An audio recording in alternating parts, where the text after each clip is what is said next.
Bonjour et bienvenue dans ce journal tout en images en ce vendredi 20 juin. Avec au sommaire la découverte de la seule pharmacie anti-cancer de la Sarthe. En 2024, elle a produit 63 000 traitements de chimiothérapie pour le centre de cancérologie. Notre invité est Alain Moreau, historien du Maine et co-auteur de Maine Découverte. Le magazine a plus de 30 ans et il se réinvente. Et puis l'actuel préfet de la Sarthe nous accorde un échange sous forme de bilan à quelques jours de sa nouvelle affectation en Alsace. Mais on ouvre ce journal avec une alerte à la vigilance pour les fortes chaleurs prévues ce samedi 21 juin. Il fera encore 30 degrés dès le matin et plus de 36 dans l'après-midi. On parle donc d'une vague de chaleur qui doit vous inciter à rester au frais et veiller à la santé des plus fragiles.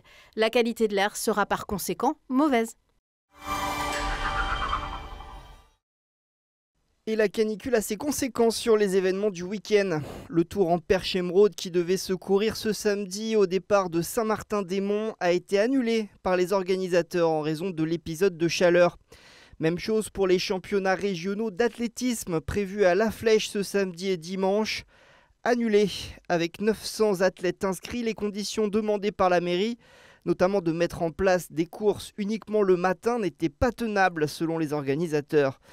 Annulation aussi de l'éco-rando de Ruaudin qui était prévu ce samedi au départ du parking Main Street.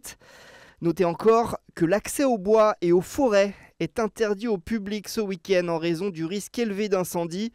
Un arrêté pris par la préfecture de la Sarthe qui s'applique depuis ce vendredi 13h.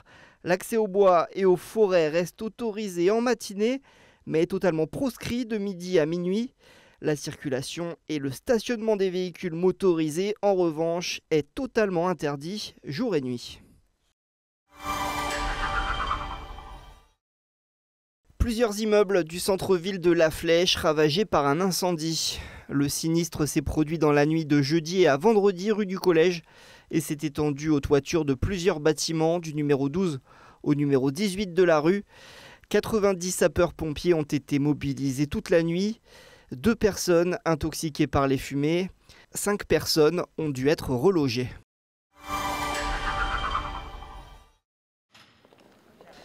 Ici, c'est le cœur qui bat du centre de cancérologie de la Sarthe, la pharmacie.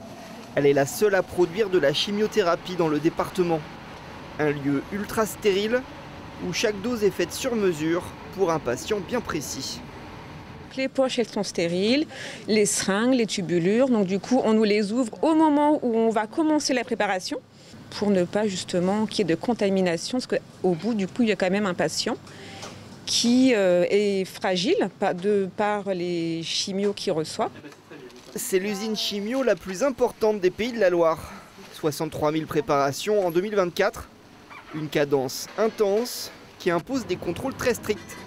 Comme la drug cam, cette caméra qui filme chaque geste des préparateurs. Sur toutes les étapes, tout est décrit. Voilà, à chaque fois, finalement, moi, j'ai juste à valider l'étape qui éventuellement présente une anomalie. Parce que parfois, il y a mauvaise lecture. Voilà. Donc là, ça permet vraiment de finaliser la dispensation au patient. C'est par cette lucarne que les doses sont transmises à l'infirmière juste avant le rendez-vous du patient. Tout est fait au bon moment, une préparation à la minute. On était parti sur une base de 200-220 préparations par jour à l'ouverture. Et puis en effet, on a été confronté à une augmentation d'activité depuis l'ouverture sur les 2 années là, de plus de 20%. Oui, on a revu nos orgas, on a des horaires en décalé, on a des préparateurs qui arrivent à 2 tours différents et puis surtout on maintient une activité sur les pauses déjeuner pour avoir vraiment une activité en continu sur la journée. Un défi de chaque instant au service de plus de 5000 patients pris en charge chaque année par le centre de cancérologie de la Sarthe.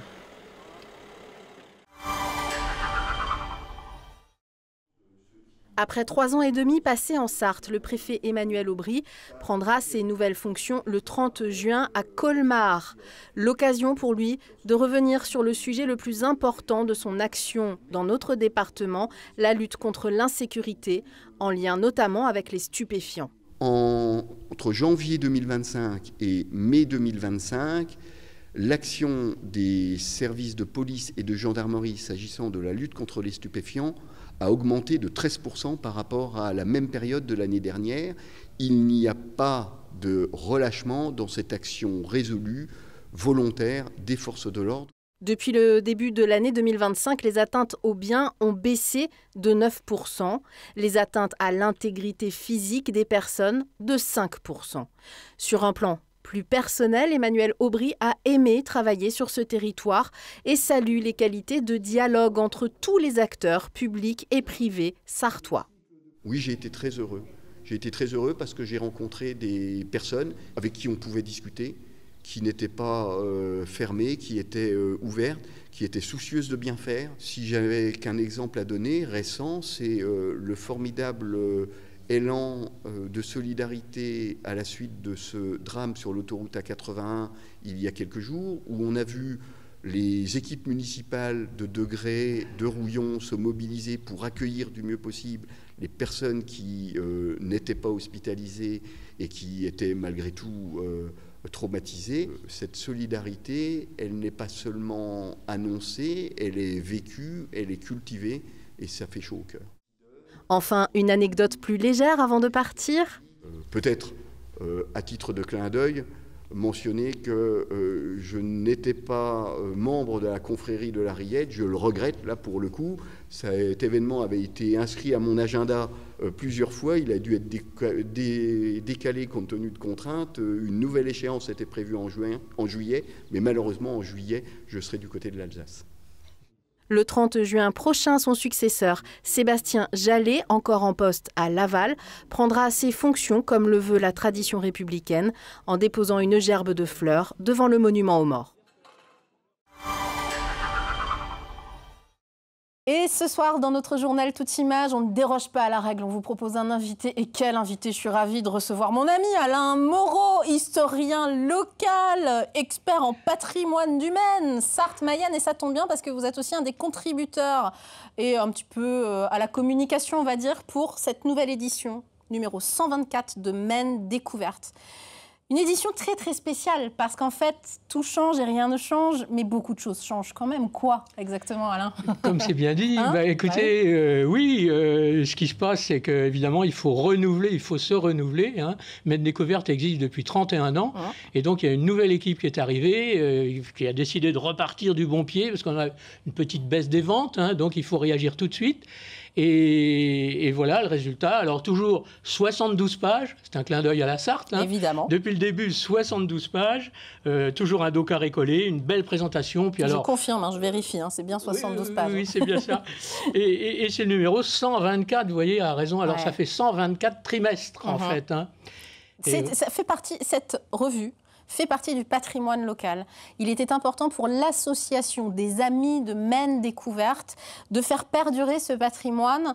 Mais finalement, aujourd'hui, c'est une association qui gère absolument tout jusqu'à l'impression, il faut le dire. Tout à fait. Travail titanesque de bénévoles. Ah, tout à fait, oui. La mise en page, tout est géré par nous et bénévolement. Et on ne pourrait pas vivre autrement, c'est évident. Alors, on couvre quand même 2 départements. On couvre la Sarthe et la Mayenne, puisque le Maine, c'était l'ancienne province du Maine, réunissait ces 2 départements. Avec le rédacteur en chef qui est Luc Chanteloup, que l'on salue ici-bas. Et vous voyez tous les contributeurs de ce trimestre qui sont amenés à changer le trimestre prochain. Voilà, vous allez faire appel aux bonnes volontés, comme toujours, chaque trimestre. En fonction des articles de chacun, bien sûr. Alors là, on voit cette édition numéro 124, une chanteuse lyrique, Pauline Pelosi, ou Carmen entre voix et château. Alors ça, c'est le premier article et vous allez voir que c'est très éclectique, encore une fois, ce trimestre. Cette chanteuse est née au Mans, elle a fait ses études à Coulennes. Vous parlez de son parcours atypique, qui est aussi une actualité, mais il y a une autre actualité, et c'est là que vous êtes fort, c'est les 1000 ans de la Ferté-Bernard, c'est-à-dire qu'il y a du magazine, et puis il y a de l'actu, les 1000 ans de la Ferté, par exemple. Oui, on en parlait quand même. Oui, remarquez, ça faisait 1000 ans qu'ils se préparaient à le fêter. Oh, je crois pas. Alors, bon, ça y est, on y est arrivé. On a un beau dossier, un très beau dossier, magnifique, que je pense qu'il devrait intéresser tous les fertois. On a notamment des gravures inédites, des lithographies complètement inédites que même les historiens fertois, qui sont pourtant des passionnés, ne connaissaient pas. Alors ça nous fait plaisir, vous voyez. Oui, parce que vous êtes tous quand même extrêmement férus dans vos domaines respectifs. Vous faites des recherches, mais toute l'année. Maine Découverte, c'est l'occasion de partager finalement ces recherches. Tout à fait. Ouais. On est passionnés. Alors vous savez, quand on a une réunion de rédaction et puis qu'on dit, tiens, on va faire un sujet sur la Ferté-Bernard. Alors ceux qui ont quelque chose à dire ou à montrer lèvent le doigt. Ça s'engueule un peu en conférence de rédaction, comme on dit. Heureusement, oui, de temps en temps. On n'est pas toujours d'accord. Mais à la fin, on est d'accord. Ouais. On arrive à se mettre d'accord. Et surtout, vous faites un très, très, très bel ouvrage, un très beau magazine. D'autres articles, alors je le disais, il y a de l'actu.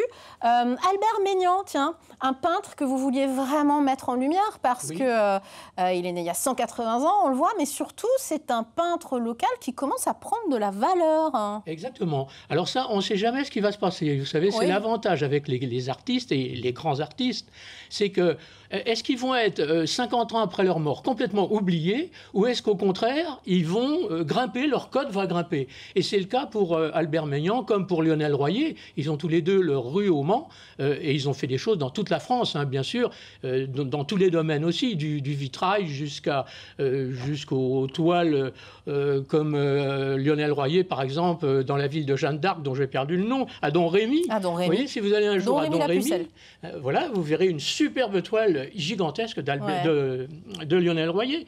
Bon, voilà, ce sont des peintres qui montent. C'est de l'actu également parce que, vous l'indiquez, la ville du Mans, au musée de Tessé, va rendre hommage à Albert Maignan du 15 avril au 27 septembre 2026. C'est pas tout de suite, vous anticipez cette actu, mais de très belles choses à découvrir. Et puis, alors moi j'aime bien, je sais que vous aimez ça aussi, le curé bavard. C'est un article dans lequel on parle de généalogie. La généalogie qui est très très importante pour les historiens, notamment les historiens amateurs. Expliquez-nous cette histoire du curé bavard. Je vous avoue que c'est mon article préféré moi, dans cette revue, dans ce magazine. En fait, je le savais. et donc, voilà, le curé, vous savez, avant la Révolution, c'était lui qui notait, qui faisait l'état civil. Bien sûr. Qui notait les baptêmes, les mariages et les décès. Évidemment. Il n'y avait que lui qui le faisait. Et puis, de temps en temps, certains curés, à la fin de l'année, quand il s'était passé quelque chose dans la commune, quelque chose de très particulier, par exemple, une très mauvaise saison où il pleut tout le temps, ou alors où il fait trop chaud, vous voyez, ça me rappelle un peu, ça arrivait déjà. Ça me fait penser à l'actu. Ou alors, s'il y avait eu un crime particulièrement atroce, et alors là, le curé le notait à la fin de son registre. Et c'est grâce à ça qu'aujourd'hui, on a des tas de renseignements qui seraient perdus si nos curés de l'époque ne l'avaient pas fait. Alain Moreau, merci à vous et à tous ces bénévoles qui font vivre Maine Découverte 124e édition. Ça coûte 8 €. Vous pouvez trouver ça un petit peu partout, dans les kiosques, chez les libraires. Si vous voulez vous abonner et soutenir cette équipe de bénévoles, je le rappelle, asso.ami au pluriel, .maine.découverte au pluriel, @gmail.com. Il y a un numéro de portable également, 06 99 00 67 50. Merci d'être venu sur ce plateau, Alain. Merci de nous avoir invités.